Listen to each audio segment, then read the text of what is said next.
everybody, and welcome to our Parent Power session. This is one of three that we are doing, so it's our last one. I'm here today with Coach Krystal, but let me introduce myself. I am Helen Panos, the owner of Dynamis Learning, a K through 12 tutoring, SAT, ACT prep company, and executive functioning. And I'm going to let Krystal introduce herself. Hi, everybody. My name is Krystal Dement. I'm an executive function coach. I've been doing this for pretty much my entire life, but officially for about 4 years now. And I work with everybody who needs help with any executive function issues. Okay. So today we're going to be talking about probably the biggest thing that affects executive function, whether you have ADHD or not, right? And that's going to be emotional control. Okay. So that emotional overwhelm is what drives our entire system. So when our kids are in the chaos state of emotional overwhelm, their logical brain, the part that handles time management and follow through, actually goes offline, right? So today we're going to learn about how to bring that back online. And the goal is simple. It's calm the chaos, which is the opposite of what we usually do. We're usually like, come on, guys, let's go. we gotta figure out some other ways to work here. So first off, we're going to talk about understanding that emotional hijack. All right. So in middle and high school, the emotional center of the brain is fully developed, but the logical center, the prefrontal cortex, is still under construction. Okay. This goes until they're about 25 years old, actually. So when your child hits that big emotion, you know what I'm talking about, because it's big. It looks so much bigger than what we feel like it should look. They aren't being difficult on purpose. They're experiencing an emotional hijack. They literally can't just calm down or think logically in that moment. As parents, our job is to stop the emotion. It's to be the external brain that helps them navigate through it. Okay. So I'm going to go ahead and talk about a couple tools here for you. Tool number one, I call Name It to Tame It. So our first tool, called Name It to Tame It, scientific studies show that the moment we put a special label on an emotion, the alarm in our brain starts to quiet down. Okay. So this is how labels can help be a good thing sometimes.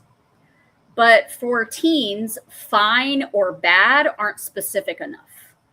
Here's how to use it. When you see the chaos starting, maybe the door slams or the homework gets pushed away, don't ask what's wrong. Instead, make an observation. Say, it looks like you're feeling frustrated. Am I getting that right? So when you say things like, it looks like, it's not accusing that person necessarily. It's like, this is what this looks like, so please tell me. So it shows them you're an ally and an investigator. You're actually, trying to help them get to the root of the problem. And it forces their brain to switch from feeling mode to thinking when you do something like that. Huge tool. All right. So the power tip: if they are resistant to talking, which a lot of them are at this time, especially boys. Especially boys. Yeah. We've seen a lot of boys that it's like pulling teeth to get them to say anything, right? Use a 1 to 10 scale. Ask on a scale of 1 to 10, with 1 being chill and 10 being I'm about to explode. Where are you at? It gives them a way to communicate without needing a huge vocabulary. So being that helper and being the liaison for that communication for them is a huge step, right? It can seem really, degrading to say, no, we need to get this done. Let's just go. You don't have a problem. I can push through it. Everybody pushes through, and saying things like that, because they literally are hitting a wall. Their brain has stopped.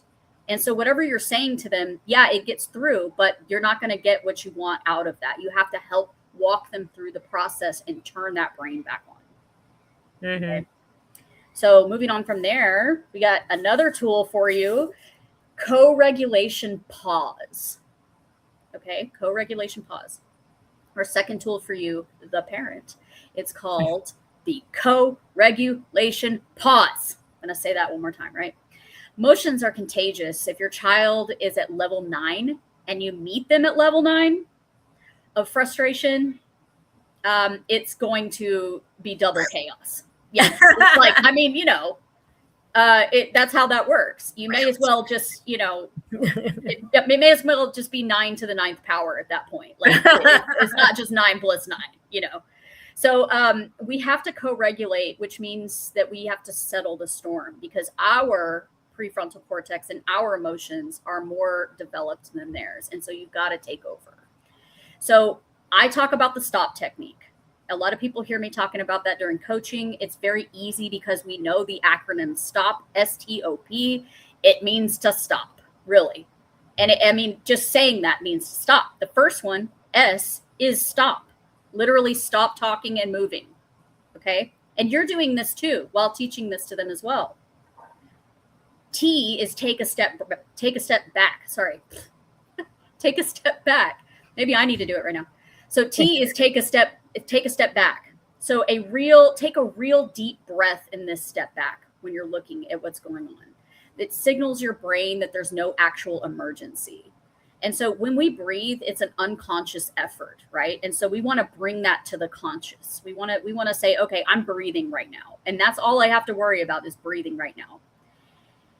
The O is for observe. So look at your child. Are they in danger? No. Then there is no rush to fix this in the next 60 seconds, right? They're having a meltdown. It's okay. You're taking that step back. You're observing. You're breathing. You're doing it too, right? P is to proceed with empathy. We forget empathy with our kids sometimes because we're usually on the edge, But I have 2 of them. Just to be fair, I'm not just preaching to a choir, here, or maybe I am. I have 2. Okay, I've got 2 of these. So I forget sometimes that I have to be empathetic to that because, I'm just on the edge with them. I've had enough, And instead of giving a command like, go finish your work, try, I can see this is really hard for you right now. So let's just sit here for 2 minutes and then we'll find a first small step to take, right, together. So it's pretty easy to do. Stop technique. Stop. Take a step back, observe, and proceed. So I like that. I like it too. It's my favorite one because it's just so easy to remember. There's some other things that that we teach in executive function coaching. If that is not intricate enough, there are some people that want something more intricate to be able to bust them out of that shutdown that they have. But stop is always my favorite one. I see a red stop sign when I say it. Me too. It's just like stop, right? Stop it. So the conclusion, of all of this is that managing big emotions isn't about having a perfect tantrum-free house. You're going to have a tantrum in your house. It's going to happen. You have to be able to help them build the muscle to handle hard stuff, and you have to do it as well so that your child can get back on to being a successful student. Because we know that they can be, and a lot of them are. That brain just shuts down.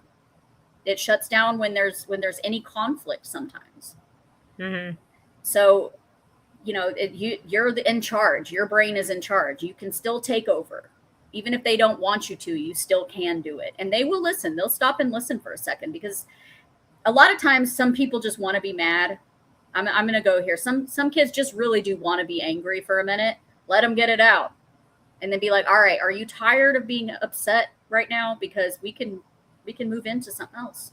Let's just go and try to solve the problem, right? Let's move on from what happened and just let's go solve it so that we can go do something fun, And they love to think about what's going to happen afterwards, and get, and think, deeply into how fun that's going to be. And that helps get them out of it too. Mm-hmm.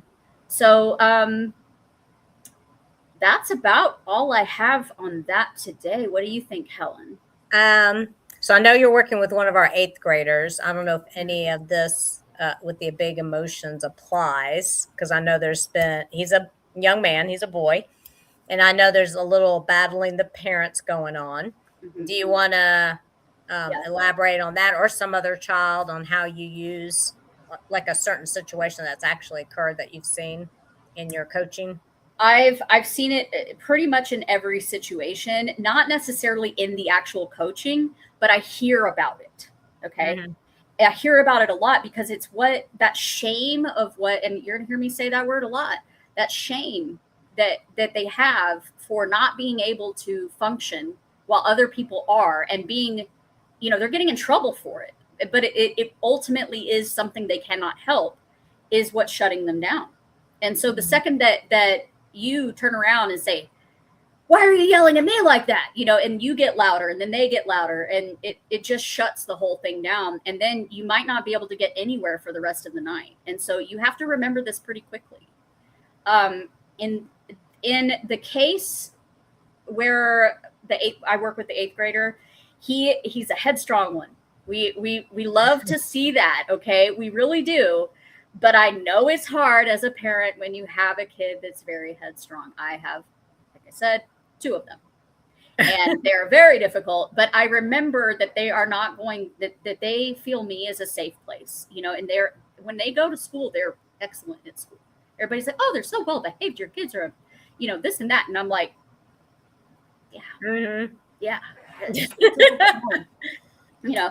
So it's like that with everybody, and so, but they're safe, they feel safe, and they feel like they can do that with you, and they can challenge every part of it, and that's a good thing in this world. You want that investigative brain that challenges things. You want them to say, okay, this isn't all right with me. We want that in this world. And so you don't want to snuff that out, because that can happen.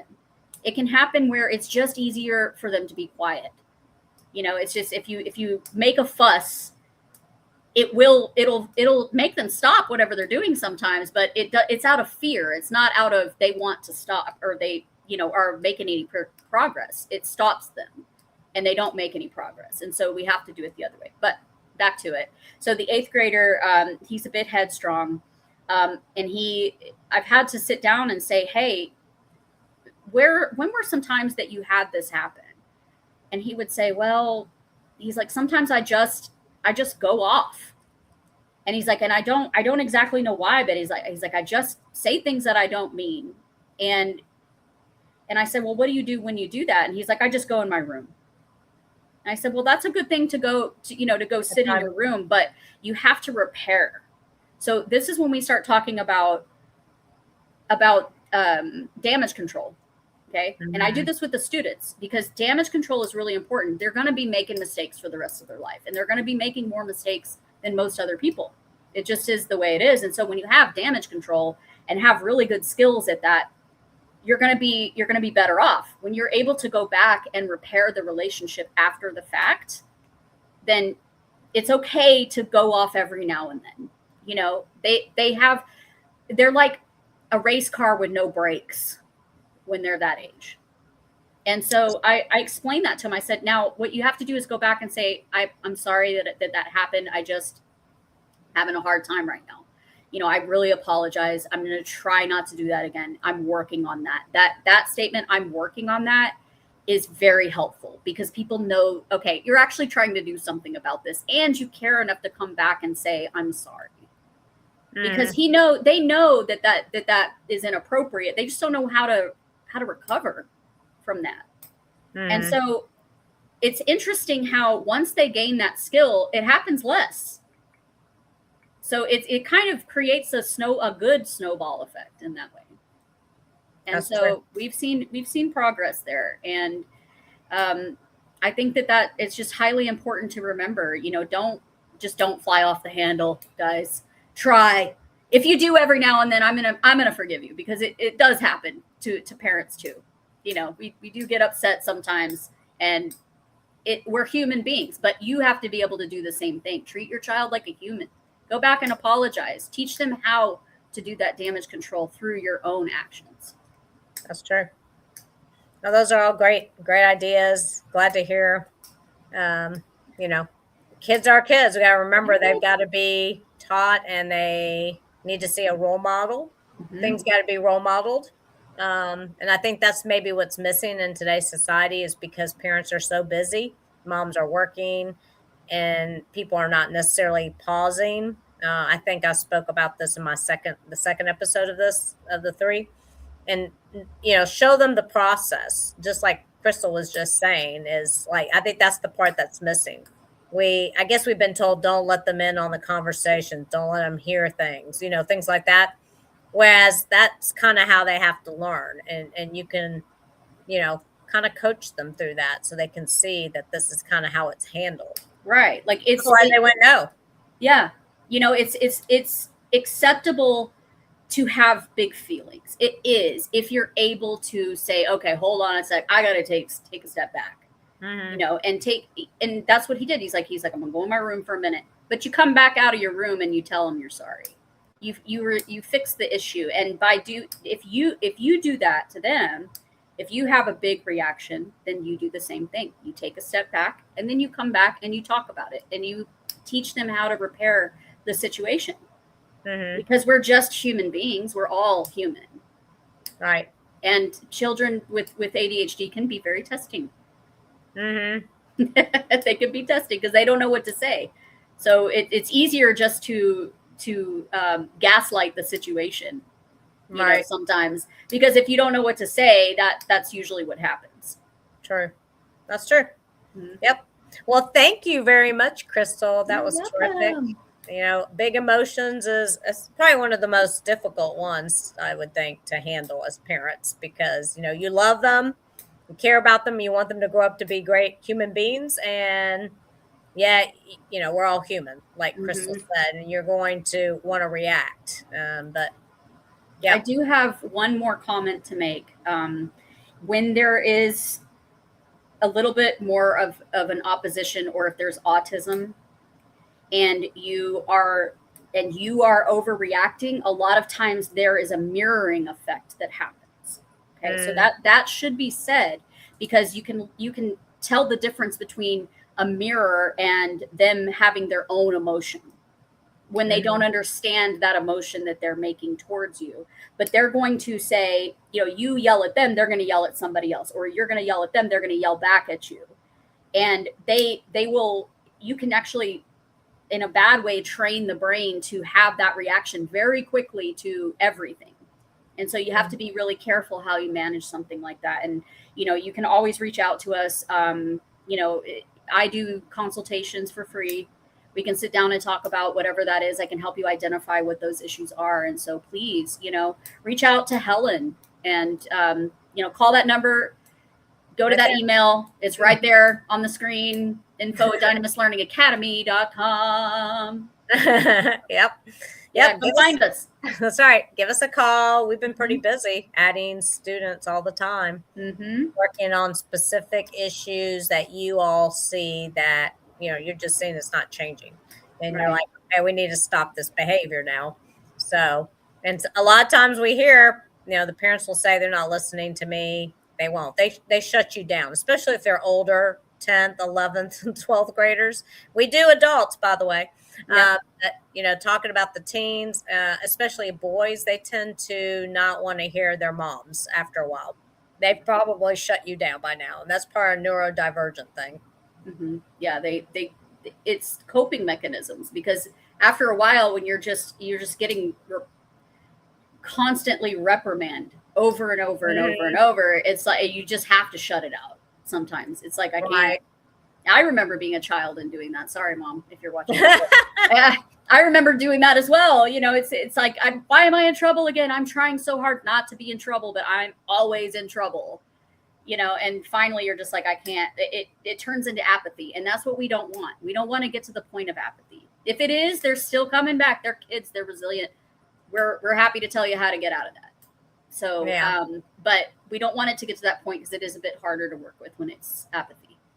Yeah, true. Well, thank you guys, and reach out. Right there is the email and the phone number. You can text at that number or email me at info@dynamislearningacademy.com. Everybody have a great rest of your day. Thank you again, Coach Krystal, and we'll see you all soon. Take care. Bye for now. Bye.